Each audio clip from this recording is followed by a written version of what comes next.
hindi pa siya i-delete. Kasi kailangan ko muna siyang evaluate kung karapat-dapat ba siyang i-keep or i-delete.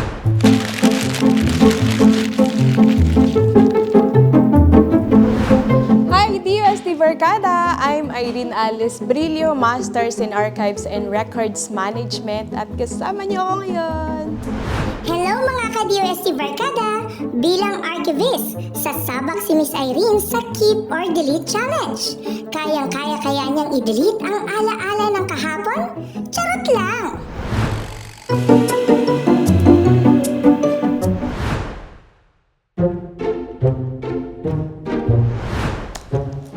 Hindi pa siya i-delete.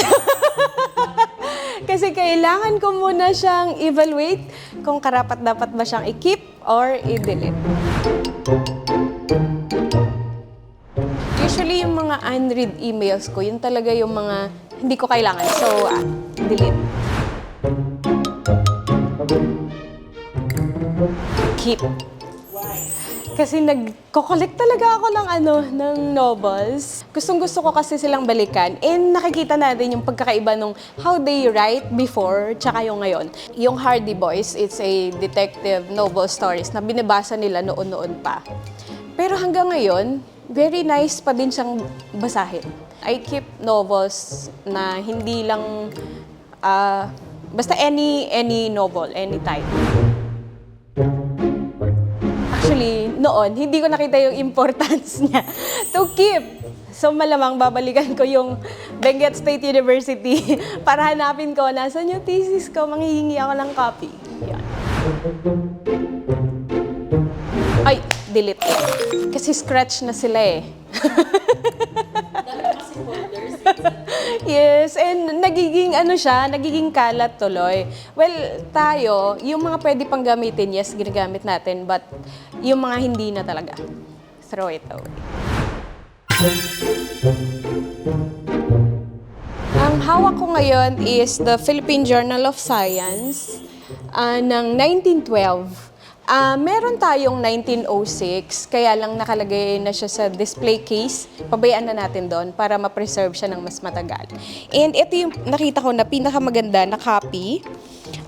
Kung makikita natin, maganda pa yung papel niya. And considering this is 1912, pinag-aaralan kung ano yung mga different types of paper na ginamit para alam kung paano din yung tamang chemical na gagamitin pag ginagawa yung restoration and repair. Yun yung science ni archives, yes.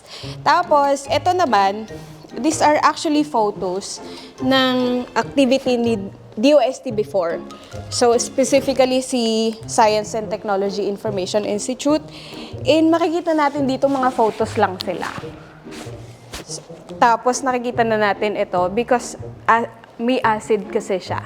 And usually, ganun din sa photos natin sa bahay, na pagbabalikan natin yung mga photos nila before, yung iba dumikit na sa plastic, ganun.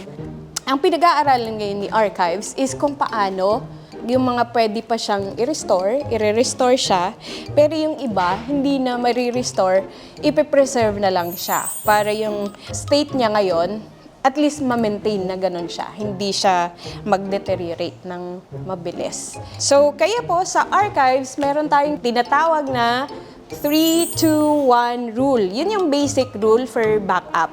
Keep 3 copies or original copies in 2 different media and save in one either offsite or cloud. Kung kaya naman nating mag-subscribe ng cloud, pwede yun. Or kung pwede naman tayong maglagay sa offsite location, mas maganda yon. Para pag halimbawa nasira yung file natin sa isang media, meron pa tayong backup sa kabilang media naman.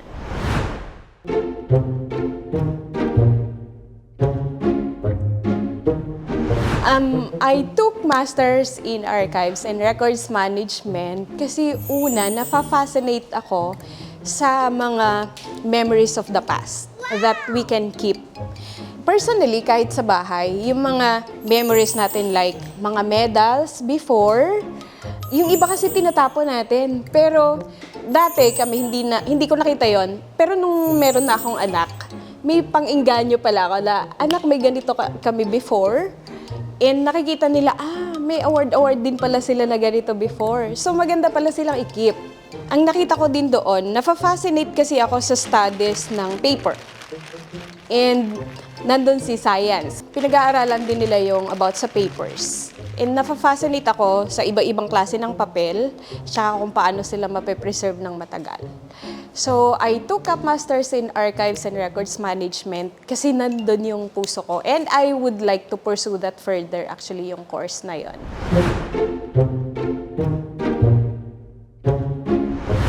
Yes, masarap maging scholar ng DOST kasi, well, syempre, meron kang stipend, meron ka ding thesis allowance, and bayad lahat ng tuition mo. So, ang aalalahanin mo lang ay kung paano mag-aral ng maayos. Ganon. And syempre, along the course of studying, iniisip natin, ano ba yung way of giving back natin after being a scholar? Dito sa DOST, ang hashtag natin para sa bayan.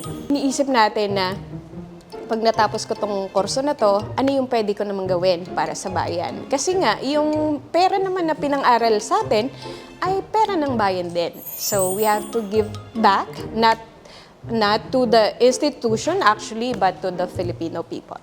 Mag-avail tayo ng scholarship ni DOST. Magbisita lang kayo sa website ng Science Education Institute para makita ninyo ano yung mga priority courses nila at kung paano kayo makakapag-avail ng kanilang scholarship.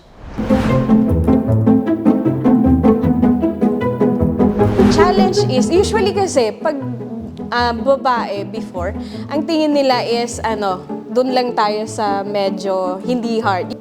At least ngayon, welcome na tayo na ang mga babae sa mundo ng siyensya. No, wala na silang pinipili ngayon, and we are very thankful of that. Unlike nga before na parang titingnan ka kung kaya mo ba talaga, ganon. So they would like i-assess ka nila from head to foot kung kaya mo talaga, kaya ba talaga ng ulo, ganon. But yun, thankfully, okay na